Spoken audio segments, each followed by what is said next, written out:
Hello friends, स्वागत है आप सभी का हमारे इस YouTube चैनल विपुल एकेडमी पर। आई होप आप सब बढ़िया होगे, मस्त होगे, तंदुरुस्त होगे और पढ़ाई भी बढ़िया करके कर रहे होगे। तो देखिए, आज हम बात करने वाले हैं, अगर फिजिक्स में बात करें चैप्टर 4 की, जिसका नाम है मूविंग चार्ज एंड मैग्नेटिज्म। तो आज की वीडियो का काफी मोस्ट टॉपिक है कि गतिमान आवेश के कारण उत्पन्न चुंबकीय क्षेत्र। यानी कि आज हम बात करने वाले हैं कि भैया गतिमान आवेश, अगर आवेश हमारा गतिमान है, जो चैप्टर का नाम है मूविंग चार्ज, ठीक है, कि अगर आवेश गतिमान है तो उसके कारण कितना चुंबकीय क्षेत्र उत्पन्न होता है, ये आज हमें निकाल कर दिखाना है। तो हमेशा आपको दिमाग में बिल्कुल फिट रखनी है बात, यदि आवेश गतिमान है तो भैया वो चुंबकीय क्षेत्र उत्पन्न करेगा, यानी कि स्थिर है तो मात्र वैद्युत क्षेत्र उत्पन्न करता है, और जब वो गतिमान होता है तो वो वैद्युत क्षेत्र के साथ साथ चुंबकीय क्षेत्र भी उत्पन्न करता हुआ चलता है। ठीक है, तो वही ज्ञात करना है कि चुंबकीय क्षेत्र उत्पन्न कितना करता है। ठीक है, तो देखिए हेडिंग डाल लेना है बढ़िया करके आपको, गतिमान आवेश के कारण उत्पन्न चुंबकीय क्षेत्र। तो हमें क्या करना है, एक कागज तल ले लेना है और उसमें एक प्लस क्यू आवेश ले लेना है, और जिससे बी वेग से गतिमान करना है, यानी कि चलाना है, और स्मॉल आर दूरी ये चलकर बिंदु पी पर आ गया मान लिया। तो भैया जो चुंबकीय क्षेत्र की दिशा है वो लंबवत, कागज तल के लंबवत बाहर की ओर होती है। तो ये है चुंबकीय क्षेत्र की दिशा। तो ये आपको चित्र बना लेना है और ये बढ़िया करके लिख लेना है कि गतिमान आवेश के कारण उत्पन्न चुंबकीय क्षेत्र को ज्ञात करने के लिए माना कोई धनावेश प्लस क्यू कागज तल में एक समान बी वेग से गति कर रहा है। ठीक है, एक समान वेग बी से गति कर रहा है, लिखना है आपको बढ़िया करके। यह गतिमान आवेश एक वैद्युत धारा के समतुल्य होने के कारण, और जब ये गतिमान आवेश है तो एक वैद्युत धारा के समतुल्य मान लिया जाएगा, और जिसके कारण ये चुंबकीय क्षेत्र उत्पन्न करता है। ठीक, और जो चुंबकीय क्षेत्र उत्पन्न करेगा वही हमें निकालना है कि माना प्लस क्यू आवेश से स्मॉल आर दूरी पर स्थित बिंदु पी पर उत्पन्न चुंबकीय क्षेत्र को ज्ञात करना है। तो माना प्लस क्यू आवेश डेल्टा टी समय अंतराल में डेल्टा एल दूरी चलता है। ये हमने मान लिया कि भैया जो प्लस क्यू आवेश है ये डेल्टा टी समय अंतराल में डेल्टा एल दूरी चलता है। तो समय बराबर क्या होता है, समय बराबर होता है दूरी बटे चाल। ठीक है, समय बराबर होता है दूरी बटे चाल। तो दूरी चला ये डेल्टा एल और चाल कौन सी है, बी चाल है। ऐसा हमने मान लिया कि भैया ये डेल्टा टी समय अंतराल में डेल्टा एल दूरी चलता है। ठीक है, यानी कि ये यहां से चला यहां तक कहीं की भी दूरी हो सकती है। मान ले डेल्टा टी समय अंतराल में डेल्टा एल दूरी ये चला, तो समय बराबर होता है दूरी बटे चाल, जो हमने लगा दिया। ठीक, अब देखिए जो गतिमान आवेश है, तो भैया जब आवेश गतिमान होगा, गति करेगा, तो वैद्युत धारा के तुल्य होगा। तो वैद्युत धारा उत्पन्न कितनी होगी, तो चूंकि वैद्युत धारा I बराबर होता है Q अपॉन टी से।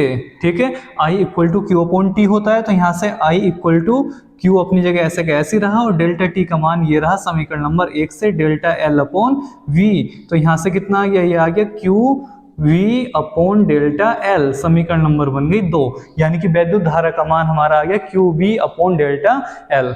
ठीक है, अब देखिए क्या करना है, यानी कि धारा जो समतुल्य धारा थी वो हमने निकाल ली। अब इस्तेमाल करेंगे बायो-सेवर्ट नियम को, कि भैया बायो-सेवर्ट नियम, क्योंकि जब वैद्युत धारा आ गई, वैद्युत धारा के समतुल्य आवेश को मान लिया, तो वैद्युत धारा के कारण क्या होता है चुंबकीय क्षेत्र, और चुंबकीय क्षेत्र जो निकलेगा वो निकलेगा बायो-सेवर्ट नियम से। तो भैया बायो-सेवर्ट नियम क्या कहता है, बायो-सेवर्ट नियम कहता है कि जो B का मान होगा वो होगा mu naught upon 4 pi I delta L sine theta upon R square होगा। ठीक है, अब I का मान कहाँ है, I का मान ये रहा Q B upon delta L. बस समीकरण नंबर 2 का इस्तेमाल करो और निकालो कितना हो जाएगा। तो ये हो गया mu naught upon 4 pi, I का मान लगा दो कितना है, Q V upon delta L है, और यहाँ पर डेल्टा एल साइन थीटा अपनी जगह ऐसे कैसे ही है, अपॉन आर स्क्वायर भी ऐसे कैसे ही है, डेल्टा एल से डेल्टा एल कैंसिल हो जाएगा। ठीक है, अब कितना हो जाएगा ये, तो यहाँ से भैया B का मान कितना आ जाएगा, B इक्वल टू कितना हो जाएगा, यहाँ से हो जाएगा mu naught upon 4 pi, mu naught upon 4 pi Q V. ठीक है, Q V sine theta upon R square, और यही है हमारी चुंबकीय क्षेत्र की तीव्रता, इतने टेस्ला या वेबर प्रति मीटर स्क्वायर। तो ध्यान रखना है आपको कि भैया अगर आवेश गतिमान है, यहाँ देखो ध्यान से, गतिमान आवेश के कारण चुंबकीय क्षेत्र निकाला था। अगर किसी धारावाही चालक तार में वैद्युत धारा बह रही थी तो बायो-सेवर्ट नियम बताता था, और वो ये थी। ठीक है, तो बायो-सेवर्ट नियम बताता था कि चुंबकीय क्षेत्र कितना उत्पन्न होगा, तो वो ये था। सही है, ध्यान रखना है बात को।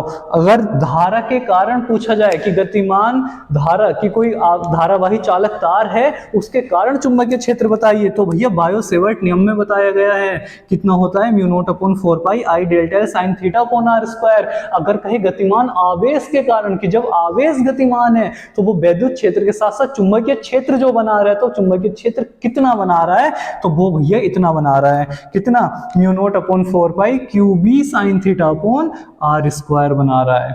सही है, ध्यान रखना बिल्कुल बढ़िया करके। मोस्ट पॉइंट है, अच्छा खासा मोस्ट है, बोर्ड एग्जाम में 4 नंबर में पूछा जाता है डेरिवेशन और साथ में एक सवाल आ जाता है, तो 2 नंबर में डेरिवेशन हो जाता है और 2 नंबर में सवाल हो जाता है। और सवाल में क्या देता है, एक गतिमान आवेश, ठीक है, मान दे देगा आवेश का, वेग दे देगा और वो कह देगा कि इतनी दूरी पर उत्पन्न चुंबकीय क्षेत्र बताइए, ठीक है, गतिमान आवेश के कारण, तो इस सूत्र का इस्तेमाल करो, सीधे सीधे खत्म। ठीक है, अब बात आती है इसके सदिश रूप की, वेक्टर फॉर्म की। कभी कभी क्या होता है भैया, सदिश रूप भी पूछ लेता है कि गतिमान आवेश के कारण उत्पन्न चुंबकीय क्षेत्र का सदिश रूप लिखिए, 1 नंबर में पूछ ले तो कैसे लिखोगे।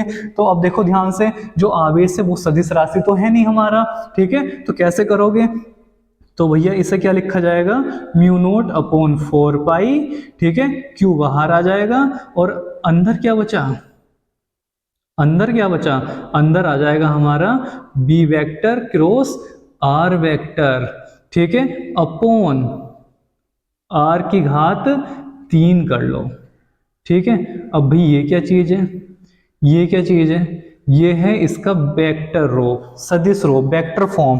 ठीक है, क्योंकि जो हमारा वेक्टर फॉर्म, ये जो साइन थीटा है, साइन थीटा से पता चल रहा है कि ये सदिश राशि है। अब जब भैया ये सदिश राशि है तो जो थीटा होगा वो 2 राशियों के बीच का कोण होगा।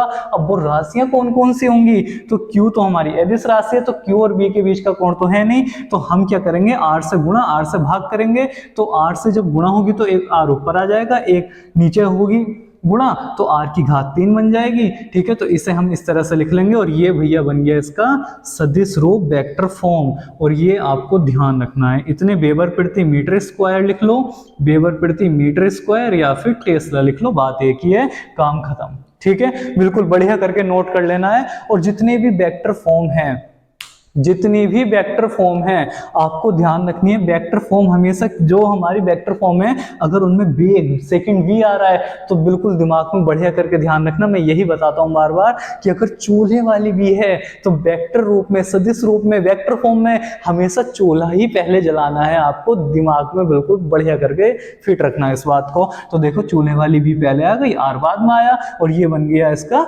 सदिश रूप। ठीक है, तो बिल्कुल बढ़िया करके तैयार कर लेना है, हेड डाल लेना है और चित्र बना लेना है और बिल्कुल बढ़िया करके लिख लेना है। डेरिवेशन कंप्लीट हो चुका है आपका। ठीक है, एक बार जल्दी से फिर समझ लेते हैं कि भैया हमारा जो आवेश है, हमने एक कागज तल ले लिया, उसमें एक आवेश लिया, तो भैया वो कितने समय में कितना चलता है, तो समय बराबर दूरी बटे 4 लगा दिया। मान लिया कि डेल्टा टी समय में डेल्टा एल दूरी चलता है और जब वो चलता है तो वो धारा के तुल्य हो जाता है। तो आई बराबर क्यू अपॉन टी से टी का मान लगा दिया, तो धारा आ गई Q B upon delta L. ठीक है, ये आ गया धारा का मान। बायो-सेवर्ट नियम, अब भैया जब वो धारा के तुल्य बन गया तो बायो-सेवर्ट नियम से हम चुंबकीय क्षेत्र की तीव्रता निकाल लेंगे और वो क्या होता है, mu naught upon 4 pi I delta L sine theta upon R square होता है। ठीक है, सारी वीडियो पूरे चैप्टर कंप्लीट जितना भी है सब कुछ डला हुआ है, बढ़िया करके प्लेलिस्ट से चेक कर लेना और सारी वीडियो तैयार कर लेना। सारा मोस्ट बिल्कुल जिसे बोलते हैं चैप्टर की मलाई, ठीक है, सारा कंप्लीट करवाया गया है प्लेलिस्ट में। ठीक है, एक बार अच्छे से बस चेक कर लेना, मजे आ जाएंगे। जितने नंबर में भी बोर्ड एग्जाम में आएगा इस चैप्टर से कुछ नहीं बचने वाला, सब कुछ प्लेलिस्ट में है आपकी। ठीक है, बस आपको एक काम करना है कि ज्यादा से ज्यादा अपने दोस्तों को शेयर करना है और जो नए बच्चे हैं सब्सक्राइब करना बिल्कुल ना भूलें और लाइक करने में तो कंजूसी करनी नहीं है। ठीक है, अब देखिए आई का मान क्या है, आई का मान यहाँ पर हमने लगा दिया, Q B upon delta L है जो आया और delta L sine theta upon R square ऐसे कैसे ही रहा, बस डेल्टा एल से डेल्टा एल कट गया, Q B sine theta upon R square आ गया। और अगर इसके वेक्टर फॉर्म की बात करें तो भैया ये इसका वेक्टर रूप हो गया, सदिश रूप हो गया। सही है, तो बिल्कुल बढ़िया करके तैयार कर लेना है और मिलते हैं जल्दी नई वीडियो में नए टॉपिक के साथ। तब तक अपना ख्याल रखें, मस्त रहें और जो नए बच्चे हैं चैनल को सब्सक्राइब जरूर कर लें और ज्यादा से ज्यादा अपने दोस्तों को शेयर कीजिए। ठीक है, थैंक यू सो मच।